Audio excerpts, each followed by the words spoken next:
Hey guys, welcome back to the Fool Show. Of course, I am Foolish Phil. If you like this video, please hit the like button. If you really like it, hit the subscribe. I wanted to give you my foolish thoughts after Michigan's 71-62 victory tonight over the Rutgers Scarlet Knights. And just coming into this game, you didn't know what kind of effort you were really going to get from Michigan. Obviously, Juwan Howard suspended.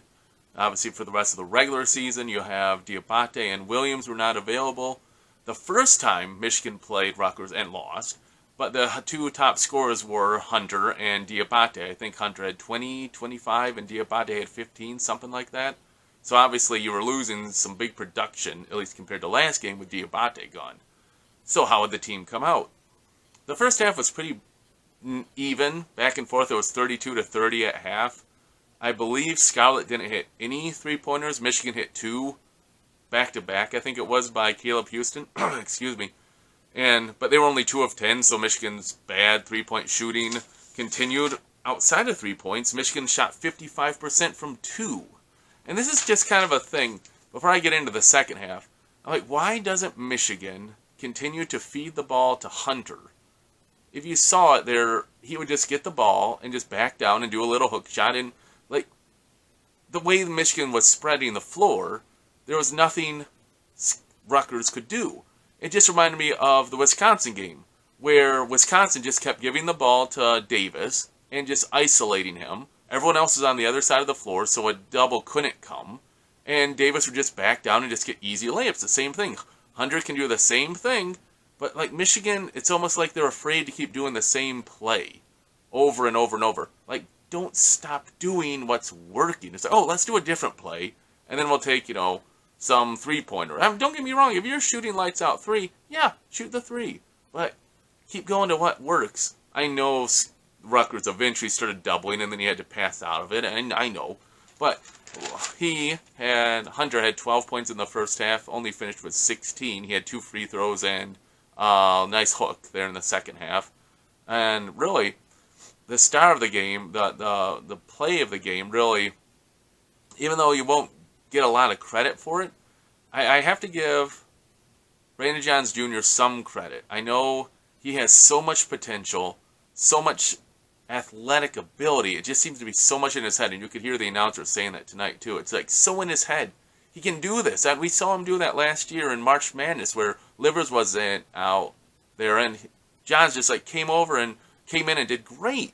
It's like Johns just lacks that confidence. Anyways, he got 2 points. First half, got a nice putback layup. The second half, though, he got an offensive rebound, which set up Caleb Houston's first 3 in the second half.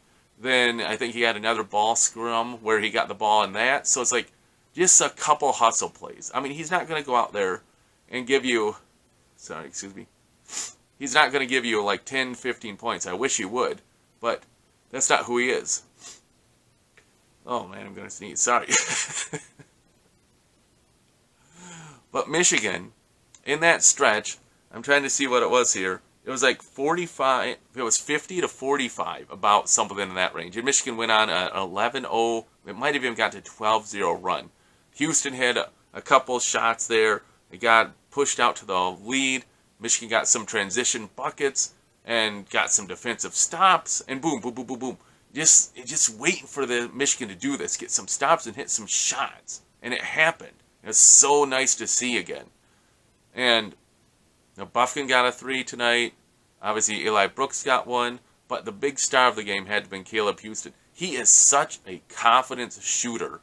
When I saw him hit the first couple in the first half, I'm like, okay, he can have a good night. And then he got a little cold, and partially because Michigan was handing him the ball late in shot clocks, right? 5 seconds to go, and here's the ball. And they're not good passes either. Like, Hunter passed bad to him. Jones passed bad to him, so he has to reach over here and then try to center. He can't do that yet. Maybe as he gets a little better. But still, I'm like, he can have a good game. And in the second half, he hit 3 more. He finishes 5 for 9 from 3. I love seeing it, too, where he is aggressive and driving, not always settling for the 3. Getting to the free throw line is really big, too. So that's nice to get those shots from the free throw line, because you can just work on, get the rhythm, right? How it feels. You see the ball go in, get that confidence up. He finishes team high, game high, 21 points. Just excellent. Like I said, Hunter, 16 points. He had a double-double.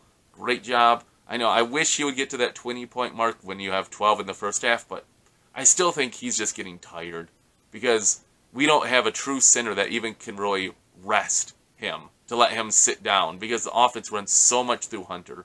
It was interesting to watch how the offense worked without Diabate out there, right? Because sometimes they clog up the lane too much when you have two bigs out there. So, for this game, it worked well because Rutgers doesn't have tremendous size. I mean, they have size over, Eli and Devontae Jones. And again, Harper Jr. gets 19. That Amore, number 11, I'm probably saying his name wrong. He got 17. The last shot they hit, he drained that 3. I'm like, man, okay, that looked good. Like, he's only shot 4 of those all year, and that's the first he made. I'm like, that shot looked pretty good, man. Maybe you want to shoot that a little bit more. But big stat here.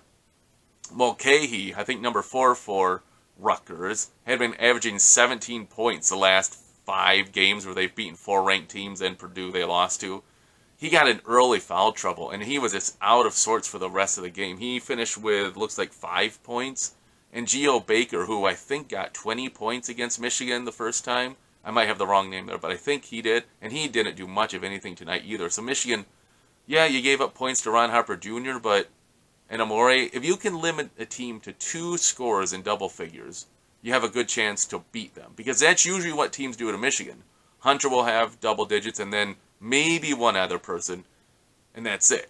But tonight, Michigan got 4 people in double digits. Devontae Jones, Eli, Houstan, and Hunter. So, great. If you get 4 people in double digits, you got a really high chance of winning. So, excellent.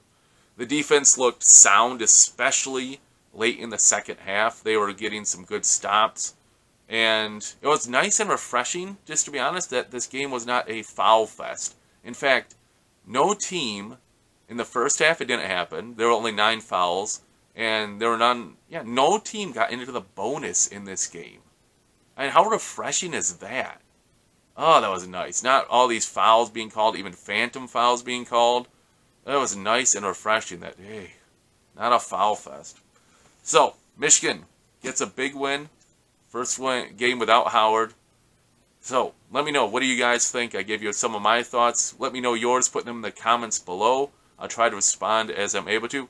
Thanks again to all the new subscribers. That's really cool. Love seeing my number keep going up. That's sweet. Thanks for that.